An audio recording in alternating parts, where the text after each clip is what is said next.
Et je regarde jamais au bon endroit. Je sais que tu es là. Mais je regarde toujours par là. Non, tu es là. Coucou à toi. Nous sommes lundi, le 15 janvier. Et il paraît que c'est le Blue Monday aujourd'hui. Alors, qu'est-ce que le Blue Monday? C'est un truc inventé par des publicitaires pour une agence de voyage, un truc dans le genre, en Angleterre. Et depuis, chaque année, le troisième lundi de janvier est considéré comme le lundi le plus déprimant de l'année. Voilà, alors je ne sais pas, ce matin, il y avait un grand ciel bleu.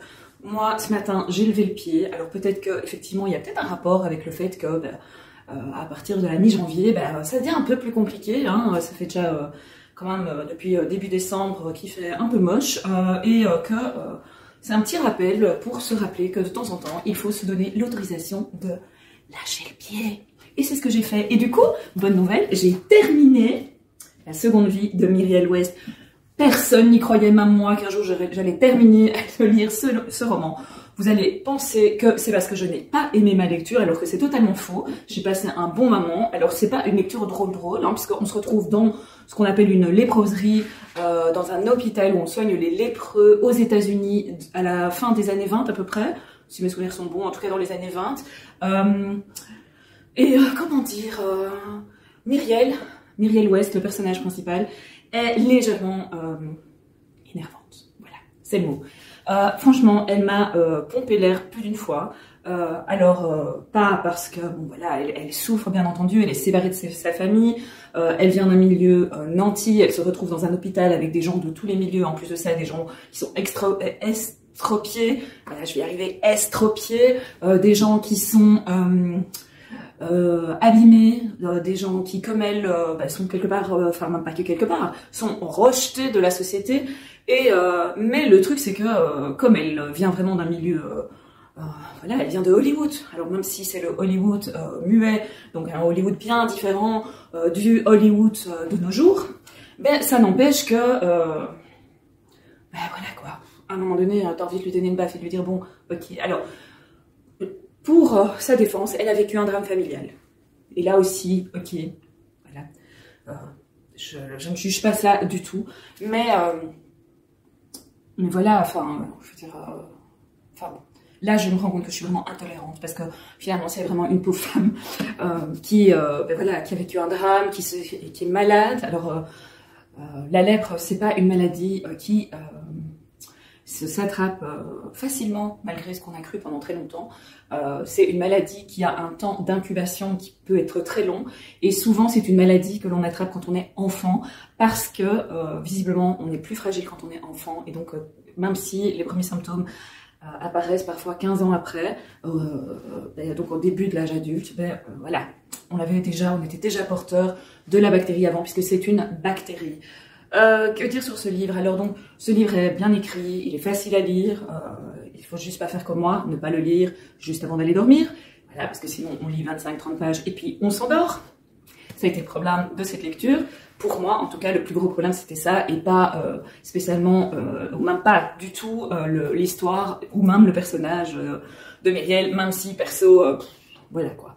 D'ailleurs, je trouve que tous ses compagnons d'infortune, tous les gens qu'elle côtoie dans son environnement, dans l'hôpital ou dans la colonie, comme on l'appelle dans le livre, où elle est enfermée, pour dire ce qu'il y a, ont vachement quand même du mérite de l'avoir supportée. Voilà. Donc, moi, mon seul petit bémol, c'est son personnage à elle, même si, bien entendu, au fur et à mesure de l'histoire, elle évolue, et heureusement, et finalement, derrière toutes ses blessures, derrière ses frustrations, son ego qui est démesuré, derrière tout ça, il y a effectivement, comme chez tout le monde, en fait, une jolie personne, une belle personne. D'ailleurs, j'ai mis en story sur Bookstagram, j'ai mis que au fur et à mesure où Myriel accepte sa maladie, elle devient une femme, en fait, et c'est un peu une petite fille pourri gâtée, malgré les difficultés, je précise à chaque fois. C'est un peu une petite fille pourri gâtée qui débarque dans cette colonie en Louisiane, et au fil des pages, au fil de ses épreuves, parce que franchement elle rigole pas du tout là-bas, ça va mieux. Et du coup elle devient plus agréable, elle sort de...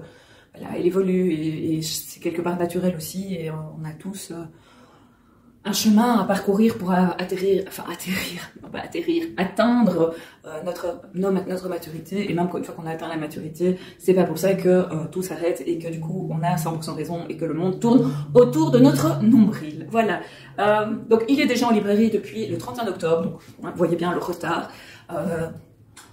Je sais, Lauriane de Faubourg-Marigny, que tu ne regardes sûrement pas cette vidéo, mais mea culpa, promis, je vais m'atteler à lire les tomes suivants dans des délais plus raisonnables. Voilà, donc la seconde vie de Myriel West. Voilà, du coup, nous sommes lundi. Et puisqu'il y a le lundi, il y a la lecture commune. C'est parti pour une lecture commune de Ressac de Digelet. Chez Point. Alors, je vous ai déjà lu le résumé, je pense, et je vous l'ai déjà expliqué en long, en large, enfin, en long, en large et en travers. Je suis en forme aujourd'hui. Donc, je ne vais pas le redire aujourd'hui. C'est une autobiographie de Digelet, donc de Maureen Wingrove. Je ne sais toujours pas comment il faut le dire, donc je le dis comme j'ai envie. J'ai hâte de le lire. Ça fait un petit temps qu'il est dans ma palle. J'ai déjà mis les petits post-it, donc vous voyez, comme je l'ai déjà expliqué, je ne vais pas lire tout en une fois, en tout cas je pense pas. C'est quand même écrit gros, donc je pense que ça devrait aller vite. Par contre, j'ai envie de lire le début avec vous. Vous êtes d'accord? Vous êtes d'accord ou pas? Bon, on y va. Bon, j'enlève mes lunettes parce que, avec l'âge. Alors, j'aime bien lire les citations au début des livres. Donc, je trouve que les citations au début de livre, ça nous donne déjà un petit peu l'âme du livre. Je sais pas si ça vous fait le même effet, mais moi ça me fait cet effet-là. Le violon cesse, il se retire, il laisse derrière lui les cratères ouverts du souvenir immédiat. Marguerite Duras. En voyage, j'absorbe tout et l'ajoute à moi-même. Anaïs Nin. Des bonnes références. À mon beau-père. Dans la nuit du 3 au 4 février 2020, la bipolarité de mon beau-père a précipité sa voiture dans le fossé d'une route tranquille de la campagne lyonnaise. Le 5 au matin, je partais seule à l'autre bout de la France pour effectuer une retraite dans une abbaye bretonne face à la mer. Ces deux événements, a priori étrangers l'un à l'autre, se sont retrouvés inextricablement mêlés, confondus en une seule et même expérience déterminante. Christian est le compagnon de ma mère depuis plus de 20 ans. J'avais 9 ans lorsqu'il est entré dans ma vie après le divorce de mes parents, et il m'a tout de suite plu. Troubadour un peu fantasque, lumineux, rassurant, il avait de longs cheveux noirs ébouriffés, un corps mince, de grands gestes fluides et les yeux toujours brillants. Ma mère était heureuse, c'était son amour de jeunesse retrouvée. Il sifflait joyeusement et écrivait chaque jour, des petits poèmes qu'il semait pour elle dans la maison. Mais la maladie mentale nous l'a progressivement ravie. Elle a pris ses yeux doux et son rire de farfadet. Elle a bâillonné le poète et l'a rendu anguleux, dissonant, plein d'acide et de nerfs noirs, et nous l'a laissé survolter, erratique, autre. En cette nuit du 3 au 4 février, à bord de son bolide flambant neuf, cet autre a cru qu'il pouvait voler. Seulement, la pluie a dévié ses roues, l'engin a glissé, il a quitté la route et emporté dans son tsunami de ferraille 2 autres véhicules qui arrivaient en face, incapables d'éviter la torpille fonçant droit sur eux.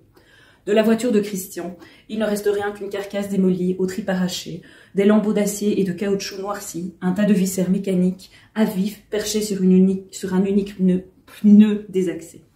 Par un miracle incompréhensible, la brutalité du choc ne l'a pas tué. Ses côtes ont été brisées, ses jambes, ses os fracturés sont sortis de leur manteau de chair, mais aucun organe vital n'a été touché. Ma mère a failli être dans cette voiture. Le siège passager n'est même plus sur la photo du cadavre de la voiture. Il est le grand absent du tableau, arraché de son socle par la violence de l'accident. Là où résident les restes de ce siège, se tiendrait aujourd'hui le corps de ma mère, si elle avait dit oui à la balade que Christian lui proposait ce soir-là. Depuis environ 2 ans, Christian m'effraie. Il change de mois en mois, de semaine en semaine, puis de jour en jour. Il a perdu une dizaine de kilos, achète pour des sommes titanesques 1, 2, 3, 4, 5, 6, 7, 8 Porsche en un an. Plus la Ferrari qui lui fera frôler la mort.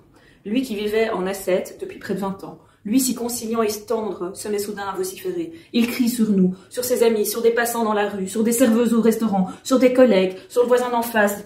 Pense parfois de manière frénétique, comme possédé, coupe la parole pour réciter des poèmes ou des proverbes, offre une matraque de CRS à ma mère pour son anniversaire parce que le monde est dur et qu'il faut combattre, bombe le torse lorsqu'il parle et le frappe comme un gorille, nous fixe de ses yeux exorbités. Il rit beaucoup, se moque, attaque, veut faire de la politique, court, gesticule, brasse, saute, conduit, déraisonnablement. Et scande à tout va qu'il a vécu une épiphanie, qu'il n'a jamais été aussi vivant, aussi heureux, aussi libre de toute sa vie, alors même que certains de ses proches lui tournent progressivement le dos, pour la première fois blessé. Cet homme que la maladie non diagnostiquée non traité, s'est déployé en chacune de ses cellules jusqu'à le rendre étranger. Le vrai Christian est sûrement là, quelque part, perdu dans les limbes, empêché par des couches successives de mauvaises connexions cérébrales. Mais comment en être sûr? Comment savoir s'il est encore lui, quelque part sous le masque? Nous pleurons un disparu qui vit sous nos yeux, c'est un mort sans cadavre. Ça commence fort. J'utilise le petit marque-page que Pétronie m'a mis dans le calendrier de l'Avent. Donc c'est dans tous mes états pétronines. Donc voilà, ça commence fort. C'est, voilà, je vous ai lu 3 pages de Ressac de Digelet. J'aime déjà beaucoup le rythme de l'écriture. Le contenu, moi, m'interpelle. Tout ce qui concerne le bien-être, les maladies mentales, le fonctionnement, les émotions, les ressentis, tout ce qui touche les autres et peut me toucher moi aussi, même si je ne suis pas bipolaire. Heureusement, je ne peux pas avoir tout l'état. Voilà. Donc, lecture de la semaine en lecture commune. Vous pouvez encore vous joindre à nous. Enfin, je dis ça, mais en fait, non, parce que quand vous verrez cette vidéo, en fait, la lecture, elle sera terminée. Mais par contre, vous pouvez le lire. Alors, qui dit nouvelle semaine, nouvelle lecture commune, mais aussi, puisque j'ai fini la seconde vie de Mireille Ouest, je démarre un nouvel SP. Et donc, c'est au tour d'une femme debout, de Catherine Bardon, l'autrice des Déracinés. Je vous en ai aussi déjà pas mal parlé dans mes vlogs précédents. J'ai très envie de découvrir ce roman, de découvrir le personnage de Sonia Pierre, et de vous en parler aussi, parce qu'il me semble aussi important de pouvoir partager, j'aime les parcours de femmes fortes, et il me semble important de pouvoir les partager avec vous, et vous montrer, alors pas des exemples à suivre, parce que je pense que, enfin, voilà, je n'aime pas non plus mettre sur un piédestal certaines personnes par rapport à d'autres, mais en tout cas vous montrer que ce n'est pas parce qu'on est une femme, et d'autant plus ici dans un pays, c'est quand même la République dominicaine, hein, donc nous on a une image de la République dominicaine avec ses plages, avec les clubs de vacances, le sable blanc, les palmiers, l'eau turquoise, la plongée avec le masque tuba et les apéros à base de rhum, mais en fait ça c'est juste la part visible pour les touristes. Et les gens qui vivent en République dominicaine ne vivent pas dans les mêmes conditions paradisiaques que les touristes.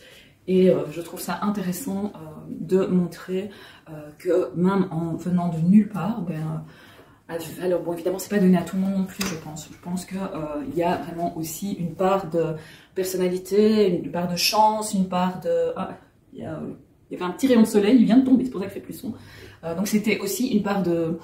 Il y a plein de facteurs en fait qui font faire en sorte que une personne, homme ou femme, puisse s'accomplir et accomplir des choses pour l'aide à autrui, pour enfin quelque part marquer les esprits, marquer les communautés. Et notamment, il y a le fait aussi qu'on peut agir dans l'ombre, mais il faut aussi que quelqu'un en parle. Et il faut aussi avoir un réseau suffisant pour pouvoir faire parler de son œuvre. Et ici, quelque part, Sonia Pierre est décédée. Elle était pressentie pour avoir un prix Nobel. Et comme elle est décédée, du coup, elle n'a pas pu recevoir le prix Nobel. Mais il y a de fortes chances, je pense que c'est celui de cette année, fin de 2023, qui aurait pu être pour Sonia Pierre. Donc voilà. Mais comme le Nobel ne récompense pas des personnes qui sont mortes, forcément, son œuvre et son travail, surtout son travail en fait, parce qu'on dit toujours une œuvre comme si c'était quelque chose qui tombait du ciel, mais non, c'est un travail, c'est un investissement, c'est une vie consacrée à la défense de valeurs, à la défense de ce qui compte pour une personne, pour une communauté, pour les gens. Donc voilà, je vous ferai un petit retour quand j'aurai commencé, ce sera pour ce soir. Parce que là, j'ai pas fait grand-chose ce matin.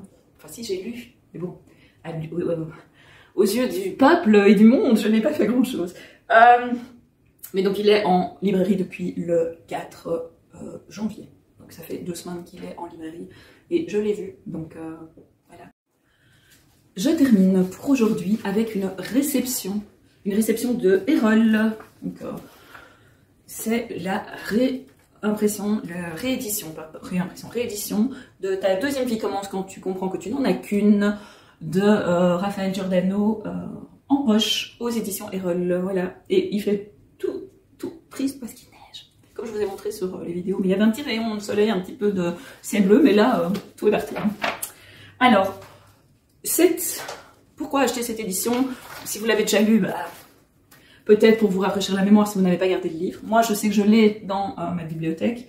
En tout cas, je l'avais. Je sais pas où il est, mais... Alors, il y a... la particularité de ce livre, c'est que cette version a été enrichie. Alors, attendez, parce que j'ai lu évidemment, mais j'ai déjà oublié avec ma... Donc, il est enrichi avec des contenus inédits, notamment la success story de ce roman.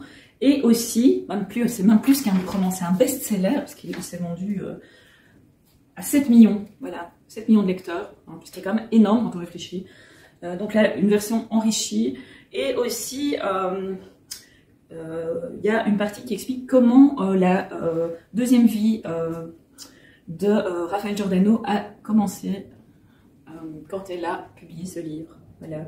Donc grâce à ce livre, Raphaël Giordano a elle aussi pu démarrer une seconde vie, enfin non, pas une seconde vie, une deuxième vie. D'ailleurs, vous vous rappelez ce que je vous expliquais dans le blog précédent par rapport à seconde et deuxième. Ici, on n'a pas dit la seconde vie, ta seconde vie commence, non, c'est ta deuxième vie, parce qu'on sous-entend qu'il y en aura peut-être une troisième ou une quatrième, parce que finalement la vie c'est pas linéaire, c'est pas...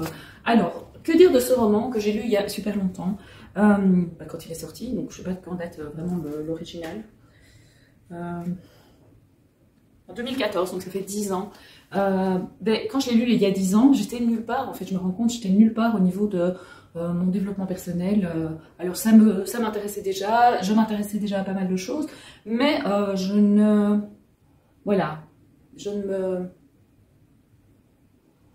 me projetais pas encore comme je me projette aujourd'hui.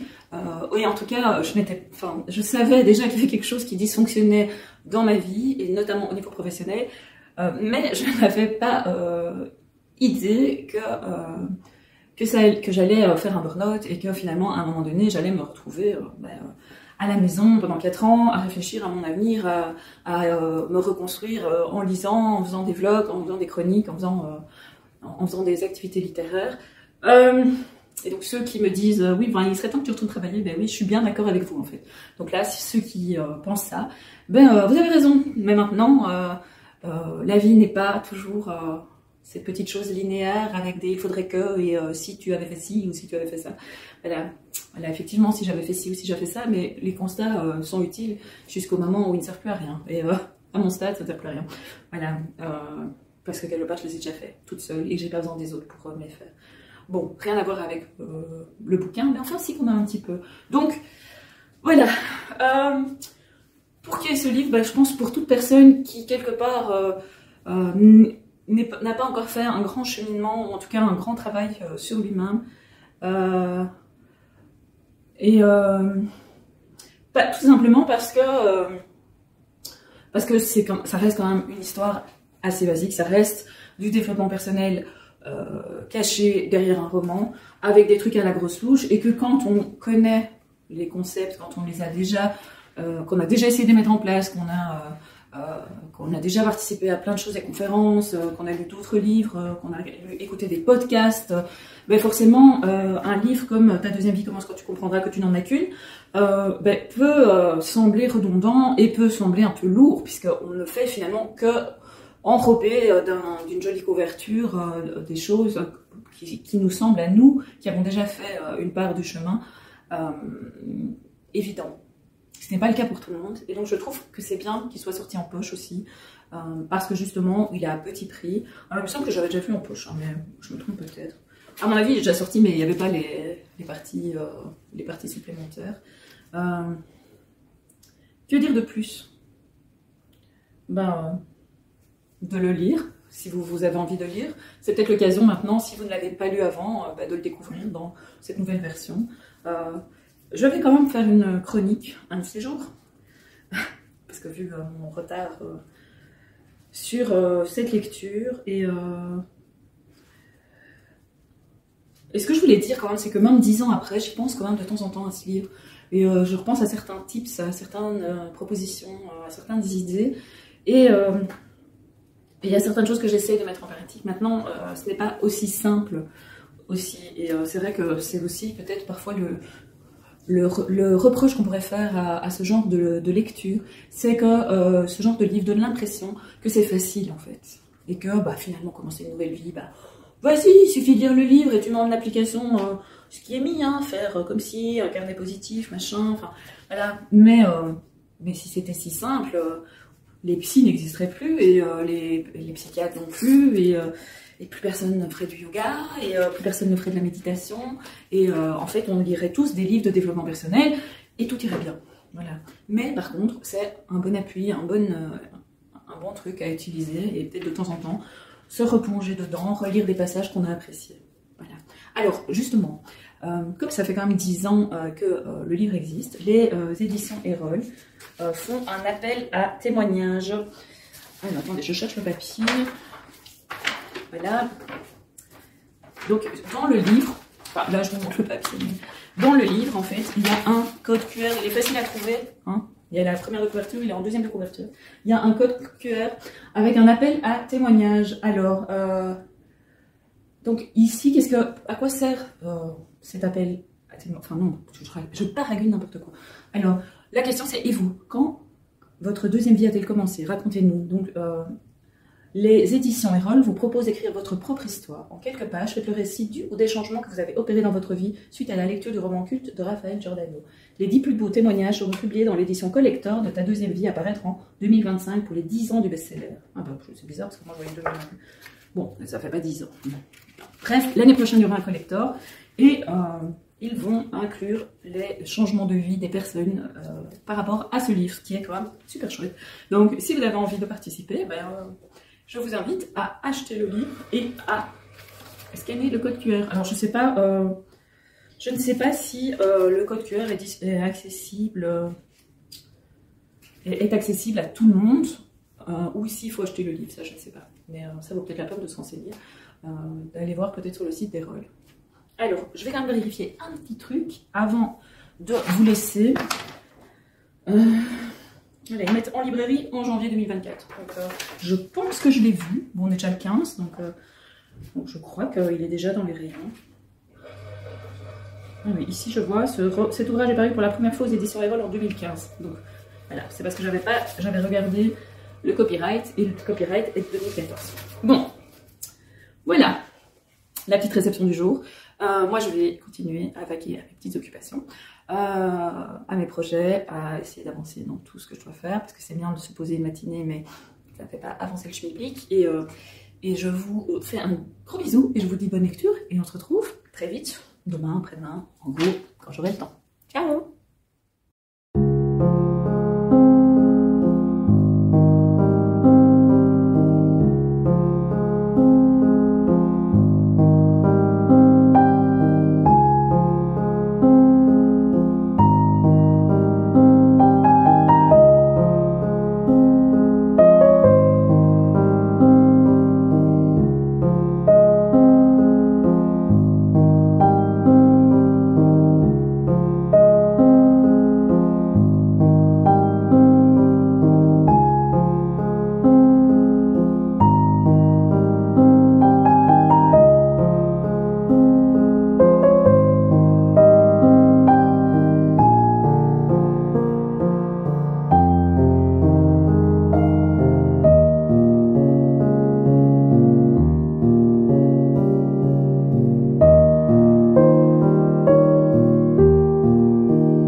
c'est bien quelque chose de...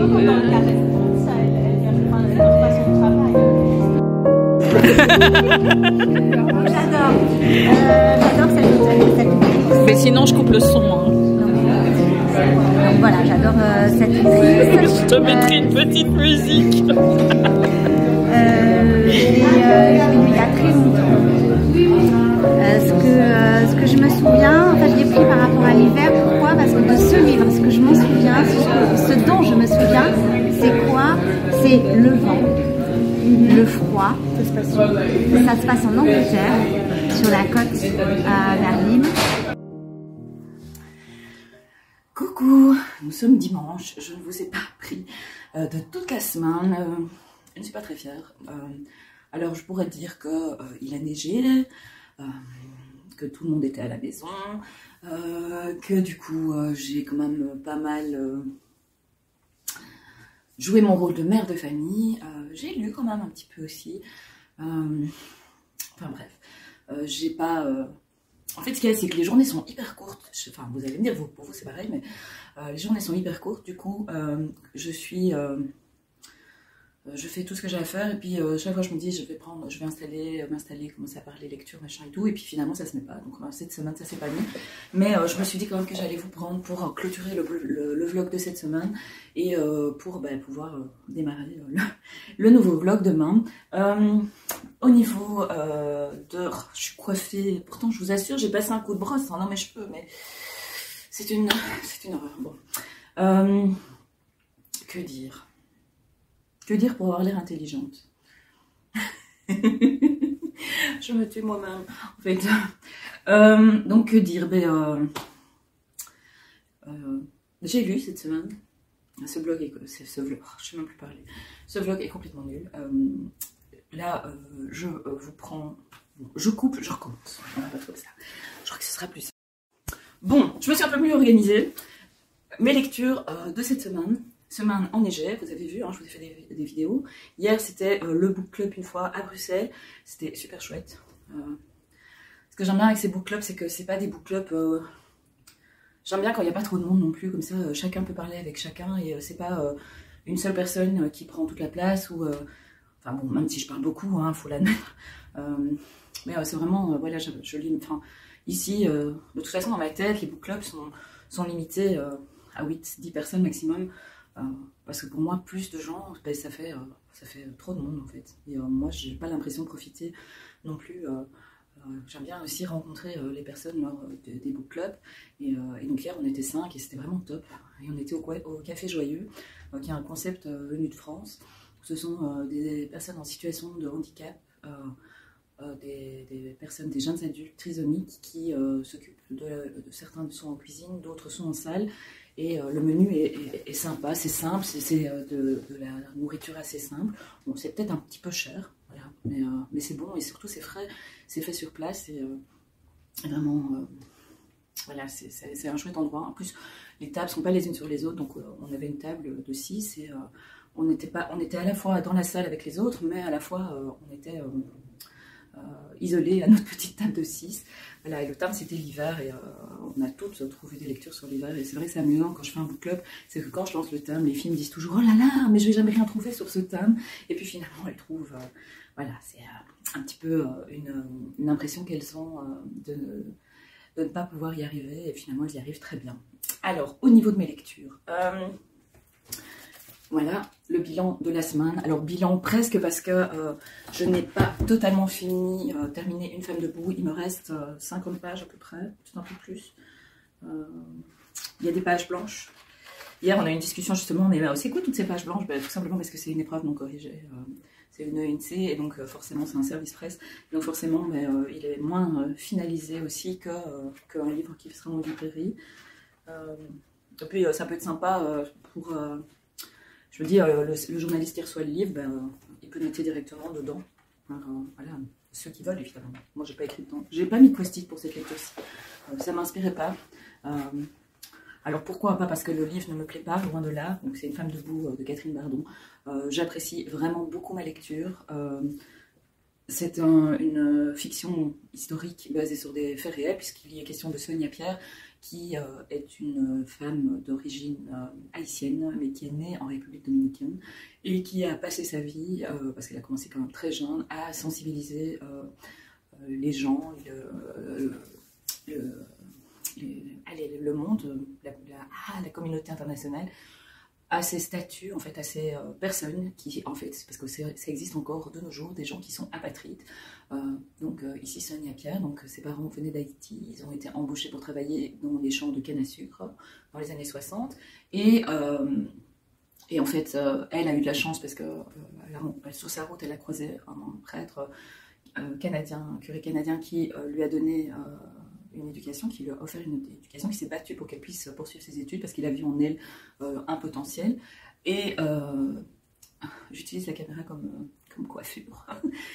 Et elle utilise en fait, elle fait des études de droit, et elle utilise ses connaissances en droit, et elle décide que le combat de sa vie, que ce pourquoi elle va travailler, c'est le droit social, pour justement donner une identité à tous ces gens avec qui elle a grandi et qui n'ont pas de carte d'identité, qui sont nés en République dominicaine, mais la République dominicaine refuse de dire qu'ils sont dominicains, elle refuse de leur donner une carte d'identité, donc du coup ils n'ont pas de carte d'identité, ils n'ont pas droit aux soins de santé, ils n'ont pas droit à une éducation, ils n'ont droit à rien, en fait ils sont inexistants, c'est comme s'ils avaient disparu de la surface de la Terre, alors qu'ils sont bien là, donc ils vivent dans des conditions précaires. Alors bon, le livre se termine en 2011, puisque Sonia Pierre est décédée en 2011, alors qu'elle est née en 1963, donc elle est décédée très jeune. Pour savoir comment et pourquoi, il faut lire le livre. Donc là, je commence à percevoir qu'est-ce qui fait que Sonia Pierre est décédée rapidement. Alors, je retrouve dans l'écriture de Catherine Bardon, qui est une écriture à la fois, elle écrit un roman, à la fois elle raconte une histoire, mais ça reste une écriture à la limite de l'historique, en fait. Donc, c'est pas romancé au point de faire glisser l'histoire comme un conte de fées, et ça ne doit pas l'être, parce qu'ici, c'est vraiment pas un conte de fées, mais c'est plus, chaque chapitre, en fait, raconte un fait, une étape de la vie de Sonia Pierre, et elle utilise aussi certains personnages pour pouvoir parler de la situation, de ce que Sonia Pierre vit, parce que Sonia Pierre n'a pas vécu en République dominicaine tout le temps. À un moment donné, déjà elle est partie étudier à Cuba, et à un moment donné aussi elle est partie avec sa famille en Floride, aux États-Unis pour, je sais pas, comme j'ai pas vraiment, j'ai regardé les dates, mais pour quelques mois ou quelques années, ça n'a pas duré non plus pendant 10 ans, et donc du coup, pour pouvoir continuer à parler de la situation en République dominicaine, elle utilise un autre personnage qui est très proche de Sonia Pierre, donc c'est aussi intéressant.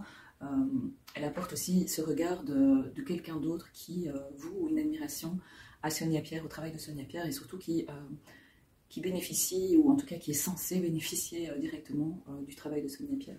Donc c'est un roman qui est intéressant et qui ouvre notre regard d'occidental, parce que finalement pour nous, la République dominicaine, qu'est-ce que c'est? Les plages, le sable blanc, les cocotiers, c'est super beau. Hein. Moi, je suis restée quelques heures à Punta Cana en escale, et on a survolé l'île, c'est fabuleux, honnêtement, c'est vraiment superbe. Mais à côté de ça, il y a des gens qui vivent. Enfin, c'est une île où les droits de l'homme sont bafoués. Et d'ailleurs, quand j'avais rencontré Catherine Bardon en novembre pour parler de ce livre à Bruxelles, elle disait que d'habitude, les livres qu'elle écrit, puisque tous ces livres ont toujours une attache avec la République dominicaine, ce livre-là, l'Alliance française là-bas en République dominicaine, l'ambassade française là-bas en République dominicaine, lui avait dit non, c'est pas une bonne idée, en fait, on va pas parler de ce livre-là, on va pas le promouvoir en République dominicaine, parce que le sujet est tabou, le sujet est encore brûlant, alors que Sonia Pierre est décédée en 2011 et que nous sommes en 2024, donc il y a près de 15 ans, et 15 ans après, la situation visiblement n'a pas évolué, et il y a toujours un embargo de la République dominicaine vis-à-vis du statut de ces gens. Donc il y a vraiment une problématique humaine et sociale derrière tout ça. Donc voilà, Une femme debout, il est déjà en librairie, et je vous le conseille, c'est hyper intéressant, il se lit rapidement. Moi je le lis à raison de 50 pages par jour parce que je lis d'autres choses, et bon, là pour le moment je lis pas spécialement d'autres choses, mais je scrolle beaucoup sur mon téléphone, ce qui n'est pas bien du tout. Et en plus c'est pas vrai que je ne lis rien, parce que je prends ma liseuse, voilà, en dessous de mon oreiller, voilà, ce n'est pas vrai parce que mais non, ça je peux pas vous montrer justement. et je lis une ENC, une épreuve non corrigée, de Nami, qui est plutôt sympa, mais voilà, comme je lis 2 livres en même temps, c'est pas un bon plan. Donc je pense que là, enfin non, parce que demain je commence la lecture de Tenir sa langue de Paulina Pachenko, mais je l'ai pas pris là en bas. Donc je vous montrerai dans le vlog suivant demain. Et puis je crois que je vous l'ai déjà montré dans la première partie de ce vlog. Alors au niveau des lectures, j'ai terminé Ressac. Alors c'est pas un coup de cœur, mais c'est une lecture vraiment que j'ai vraiment beaucoup appréciée. J'aime le concept, tout simplement, de partir, d'aller se mettre dans cet abbaye en Bretagne, de soigner. Alors j'ai même envie de dire de lécher ses blessures avec des mots, avec de l'air frais, avec un changement de décor, avec des rencontres aussi, parce que ce qui ressort beaucoup de Ressac, c'est toutes ces rencontres. Alors il n'y en a pas 40 000, il n'y en a que 3 ou 4 ou 5 sur le livre, mais en allant s'isoler, en fait, en allant s'isoler de sa vie, en mettant de côté finalement son quotidien, son amoureux, son boulot, ses obligations. Maureen Digelé, ou Digely, je ne sais pas comment il faut dire,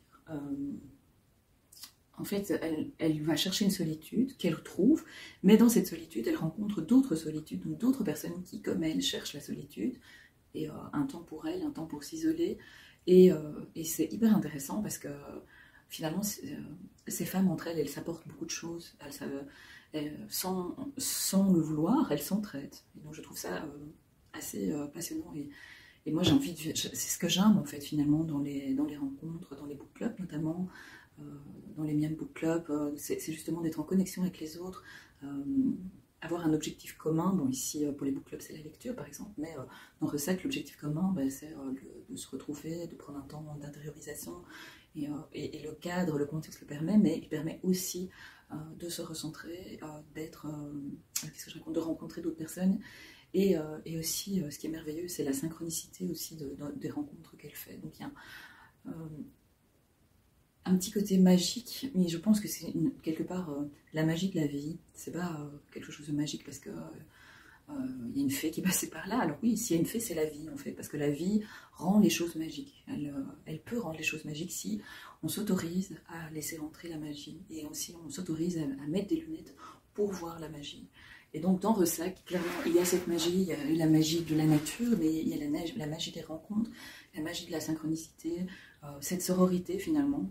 On en parle beaucoup, c'est un peu vu comme un phénomène de mode, mais c'est hyper important, et c'est quelque chose qui existait déjà, qui existait de manière assez forte, il n'y a pas si longtemps que ça, et que nos sociétés individualisées, chacun chez soi, on ferme bien toutes les portes et tout ça, quand les femmes étaient dans la difficulté, qu'elles étaient en village ou même dans des petites villes ouvrières, dans la rue, elles s'entraidaient aussi. Je pense qu'il y avait vraiment une entraide forte qui a disparu, et je trouve ça, enfin, moi ça me parle de pouvoir réinstaurer cette sororité, pas parce que c'est la mode, mais parce qu'on a besoin à la fois de moments pour soi, mais on a aussi besoin de moments de partage, on a aussi besoin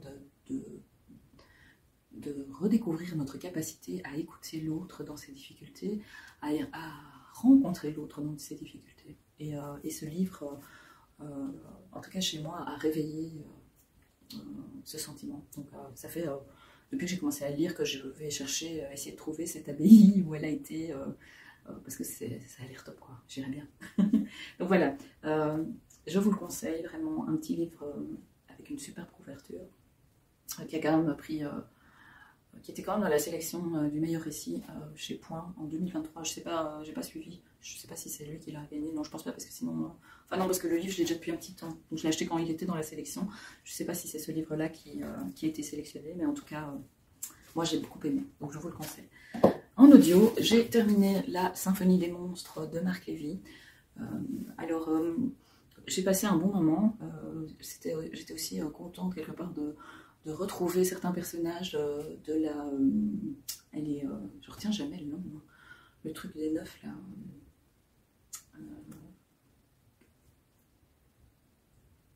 Je sais plus. En plus, mon livre chatouille. En tout cas, il a fait une trilogie. Attendez, il y a Cette arrivée la nuit, Le crépuscule des fauves, et Noah, donc 2020, 2021, 2022. Et donc ici, en 2023, quelque part, parce qu'il est sorti en 2023, Marc Lévy reste en fait avec ses personnages, avec ces hackers professionnels qui utilisent leurs compétences en informatique pour changer le monde. Et ici, ils vont aider un enfant, ou en tout cas un ou voire plusieurs enfants, à retrouver leur famille en Ukraine. Mais je pense que ça, j'avais déjà expliqué dans la première partie. Alors, j'ai bien aimé, il m'a manqué un petit quelque chose. J'ai trouvé que les choses se précipitaient et que c'est bien, bon, le bouquin est déjà assez long, hein, il fait quand même 300 pages, mais à la limite 50 pages de plus pour aller peut-être un petit peu plus en profondeur, je sais pas expliquer. Je trouvais qu'il y avait certains passages qui avaient un petit côté superficiel, alors que je suis convaincue que Marc Lévy n'avait pas ce désir de superficialité, sans doute que c'était plus une recherche d'accessibilité pour que son histoire puisse être lue par un plus grand nombre. Et clairement, c'est aussi un roman qui est porteur de ses convictions, de ce qui l'anime et de ses propres peurs aussi. Et ici, ses derniers romans, alors peut-être pas celui en Toscane, enfin en Italie, Éteignez tout et la vie s'allume, peut-être pas celui-là, parce que celui-là c'était un petit peu un électron libre par rapport à la trilogie, mais enfin, maintenant c'est une quadrilogie, peut-être qu'il faut dire, je sais pas. Mais il est. Je pense que.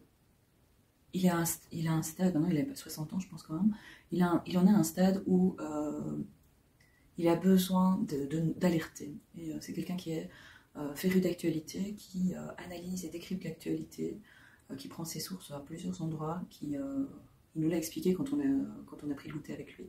Et ce livre-ci s'inscrit vraiment dans cette alerte à la vigilance. Voilà. Et je trouvais intéressant, à la fin de l'audio, il y a une interview qu'il n'y a pas dans le roman. Et ça, c'est... je crois que c'est la trilogie des 9, hein, je couvre, mais parce que je... mais il n'y a pas, en fait, dans son roman, cette interview qui est sur l'audio. Et c'est un petit plus de l'audio. Surtout que justement dans cette interview, il explique vraiment que il garde le contrôle de son écrit, et y compris dans le choix de la lectrice. Donc il ne choisit pas n'importe qui. Ici, la lectrice est vraiment nickel et impeccable. C'est celle qui a déjà lu d'autres livres de Marc Lévy pour Lizzie, parce que c'est sur Lizzie que je l'ai écoulu. Et dans cette interview, il explique que, en fait, ses grands-parents, il les a pas connus parce qu'ils ont été déportés dans les camps. Et donc, mais d'ailleurs, il en parle dans un de ses livres. C'était Le voleur d'ombre, je pense. On en a parlé hier, justement. Le voleur d'ombre ou Les enfants de la liberté. En tout cas, il en parle déjà. Donc, il est quelque part... Il est marqué, et c'est une génération, parce que maintenant nos enfants sont moins marqués par ça, en tout cas, enfin, moi mes enfants, je ne suis pas d'une famille où la guerre a fortement marqué, en tout cas ça n'a pas transpiré sur nos vies.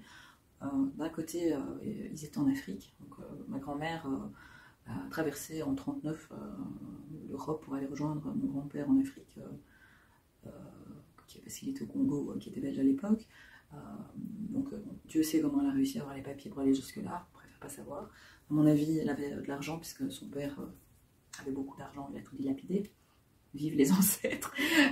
Et du côté de ma mère, mes arrière-grands-parents, parce que c'était pas la même génération, mon grand-père, il avait en 1939, il avait 5 ans du côté de ma mère, je pense. Il avait entre 5 et 8 ans, donc il était vraiment beaucoup plus petit, alors que du côté de mon père, ils étaient plus âgés. Donc, en fait, du côté de ma mère, la seule chose, c'est que comme ils étaient néerlandophones, ils vivaient à Leuven, à Louvain, et comme Leuven avait été bombardé, ils ont pris le vélo et ils sont venus en vélo à Bruxelles et ils sont arrivés chaussée de Louvain, parce que c'était la chaussée pour arriver à Bruxelles en venant de Louvain. Et donc ils sont restés sur cette chaussée de Louvain et une fois qu'ils sont arrivés à Bruxelles, ils ont eu un café sur la chaussée de Louvain et ils sont morts à Saint-Josse-de-Naude, qui est la commune de Bruxelles. Il y a Schaerbeek et puis il y a Saint-Josse-de-Naude en bas, donc c'était là qu'ils vivaient. Et c'est vrai que ce que je sais, c'est que mon arrière-grand-père, lui, a été comme travailleur, comme TTO en Allemagne. Et pourtant, c'était un maître adorable et gentil. Et, voilà, mais il s'est retrouvé embrigadé là-dedans parce qu'on leur promettait un salaire, on leur promettait des choses, et, alors que le travail manquait en Belgique. Donc voilà, je pense qu'il n'y a pas toujours une volonté négative. En tout cas, je veux dire, ça n'a pas eu d'impact sur nos vies, en tout cas pas de manière directe, en tout cas j'ai jamais analysé ça, et en tout cas sûrement pas autant, et c'était sûrement pas aussi traumatisant que ce qu'a pu être la Shoah et l'extermination des grands-parents de Marc Lévy. Je veux dire, c'est pas comparable. Maintenant, c'est vrai que moi je n'ai pas honte de ça, parce qu'on pourrait dire t'as pas honte, ton grand-père tes grands-parents étaient coloniaux au Congo, j'ai rien fait moi. Enfin, voilà, mon arrière-grand-père est parti travailler en Allemagne. Il se raconte dans l'histoire familiale qu'il aidait et qu'il donnait à manger à une femme qui travaillait dans la même usine que lui et qui, elle, par contre, n'était pas une travailleuse. Voilà, elle n'était pas partie de son plein gré, on va dire ça comme ça. On avait mis de force là et que donc il l'aidait. Il en a gardé un ulcère au pied, comme ça je m'en rappelle, un gros trou à sa cheville. Mais voilà, et donc ici clairement, je pense que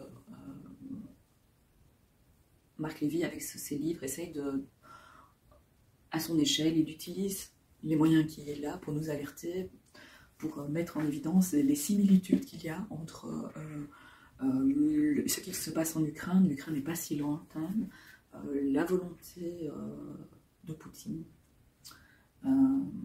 Et c'est vrai que quand on réfléchit, Hitler aussi, il a commencé à vouloir annexer des pays autour. Et c'est vrai que l'histoire, à la fois, elle est loin, parce que ça fait 80 ans. Et à la fois, voilà quoi. Ce n'est que 80 ans. Et même si on a mis, si au niveau politique, en tout cas, il y a une volonté après-guerre de créer notamment l'Union européenne, enfin en tout cas à l'époque c'était pas ça, mais il y avait vraiment une volonté de ne plus, des alliances pour ne plus revivre un tel enfer, parce que c'était vraiment une époque atroce et humainement, la guerre a eu un coup. Voilà. Et il y en a beaucoup qui disent qu'il faut que notre système s'écroule pour qu'il se relève autrement. La guerre, la Seconde Guerre mondiale aussi, est la cause de ce qui du système économique qui est le nôtre, c'est-à-dire mondialisation, consommation à outrance. Je veux dire, en nous aidant, les Américains ont importé aussi leur système de fonctionnement, leur vision de l'économie, et c'est une vision qui doit évoluer et ne peut pas continuer telle qu'elle est, et qui a appauvri, comme quelque part elle a appauvri notre monde, comme le 1870 a généré 1914, enfin 14-18, comme 14-18 a généré 39-45, et ainsi de suite. Donc il faut être vigilant, et sur ça je suis d'accord avec Marc Lévy. Donc je vous conseille quand même ce livre qui se lit rapidement. Bon, en audio j'ai pris un peu plus de temps parce que j'avais d'autres choses, et là aussi la couverture dévoile vraiment, enfin correspond bien à l'histoire aussi. Donc c'est une très belle couverture, je trouve. Avec le petit garçon, on sait que Valentin se fait enlever. Bon, le chien, je ne vous dis pas, on n'a qu'à le lire.